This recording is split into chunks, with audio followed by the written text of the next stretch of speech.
saya Arina Sabila Beriroh dengan NIM 222-1010273. Saya dari Prodi Pendidikan Bahasa Arab kelas B5.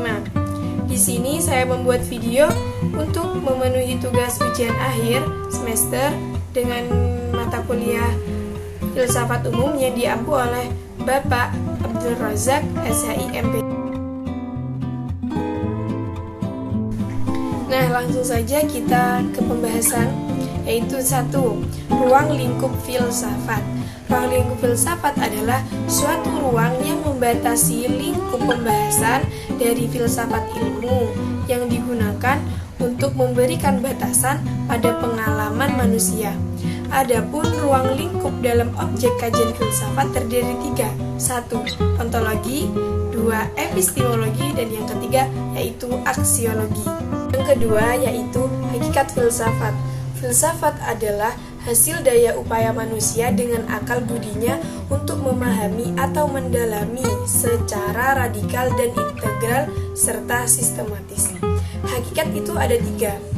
Hakikat Tuhan, hakikat alam semesta, dan hakikat manusia. Manfaat mempelajari filsafat antara lain sebagai sarana pengujian penalaran ilmiah sehingga menjadi kritis terhadap kegiatan ilmiah. Yang ketiga yaitu ilmu filsafat dan agama. Keduanya memiliki keterkaitan dan saling menunjang bagi manusia. Keterkaitan itu terletak pada 3 potensi. Potensi utama yang diberikan Tuhan kepada manusia yaitu akal, budi, dan rasa serta keyakinan. Filsafat agama berusaha mengungkapkan, menjelaskan, dan membenarkan satu kebenaran berdasarkan metode pengalaman dan percobaan. Pembahasan yang keempat yaitu filsafat barat klasik dan alirannya.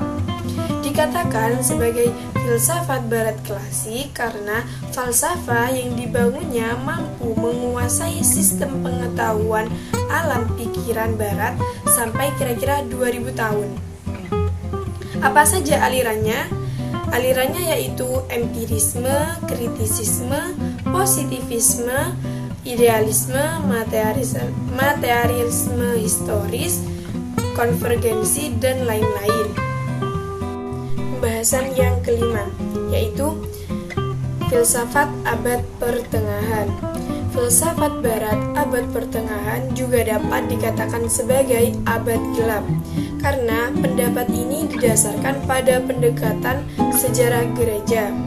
Sedangkan ciri-ciri pemikiran filsafat barat pada abad pertengahan yaitu 1. Cara berfilsafatnya dipimpin gereja. Yang kedua, berfilsafat di dalam lingkungan ajaran Aristoteles. Dan yang ketiga, berfilsafat dengan pertolongan Augustinus dan lain-lain.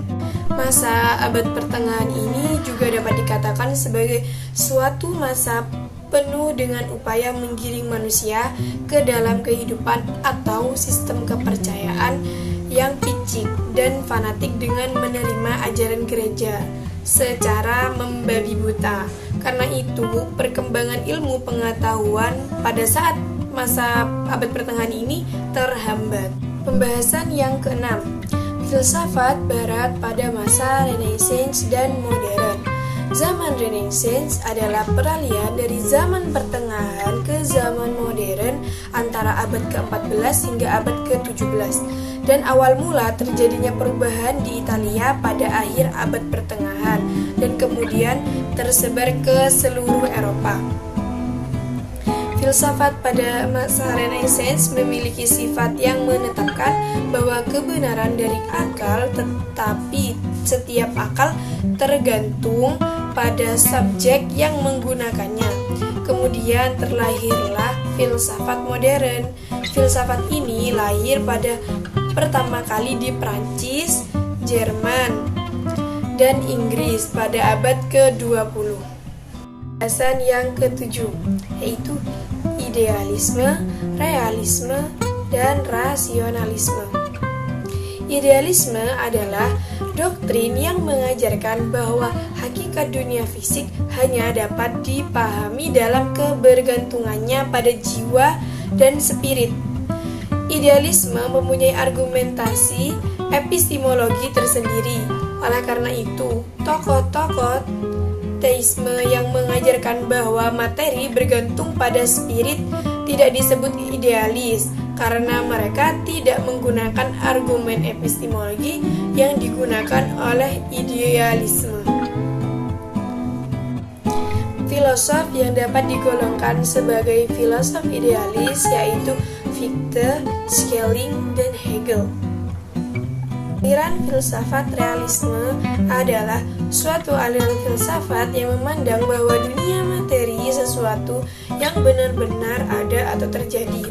Dunia ini mempunyai hakikat realitas, terdiri dari dunia fisik dan dunia rohani. Rasionalisme adalah paham filsafat yang mengatakan bahwa akal adalah alat terpenting dalam memperoleh pengetahuan dan mengetes pengetahuan. Rasionalisme mengajarkan bahwa pengetahuan diperoleh dengan cara berpikir. Alat dalam berpikir itu ialah kaidah-kaidah logis atau kaidah-kaidah logika. Rasionalisme ada dua macam, dalam bidang agama dan dalam bidang filsafat. Rasionalisme dalam bidang agama biasanya digunakan untuk mengkritik ajaran agama, sedangkan dalam bidang filsafat berguna sebagai teori pengetahuan. Tokoh-tokoh pada rasionalisme ialah Descartes, Spinoza, dan Leibniz. Pembahasan yang ke-8 yaitu empirisme, positivisme, dan pragmatisme. Yang pertama yaitu empirisme. Empirisme adalah suatu doktrin filsafat yang menekankan peranan pengalaman dalam memperoleh pengetahuan serta pengetahuan itu sendiri dan menekankan peranan akal. Teori makna pada aliran empirisme biasanya dinyatakan sebagai teori tentang asal pengetahuan, yaitu asal-usul idea atau konsep. Nah, tokoh-tokoh pada empirisme ini adalah John Locke, David Hume, dan Herbert Spencer. Positivisme adalah suatu aliran filsafat yang menyatakan ilmu alam sebagai satu-satunya sumber pengetahuan yang benar dan menolak aktivitas yang berkenaan dengan metafisik. Tidak mengenal adanya spekulasi, semua didasarkan pada data empiris. Sedangkan tokoh-tokoh yang ada dalam aliran filsafat ini yaitu Jeremy Bentham dan John Stuart Mill. Aliran filsafat pragmatisme. Pragmatisme adalah aliran filsafat yang mengajarkan bahwa kebenaran dari segala sesuatu berdasarkan kepada manfaat yang diberikannya. Sesuatu hal ini dinilai dari kebergunaannya bagi tindakan manusia untuk kehidupannya. Pernyataannya dapat berbentuk ucapan, dalil, atau teori. Pragmatisme muncul sebagai tradisi pemikiran yang berasal dari dunia barat dan berkembang khususnya di Amerika.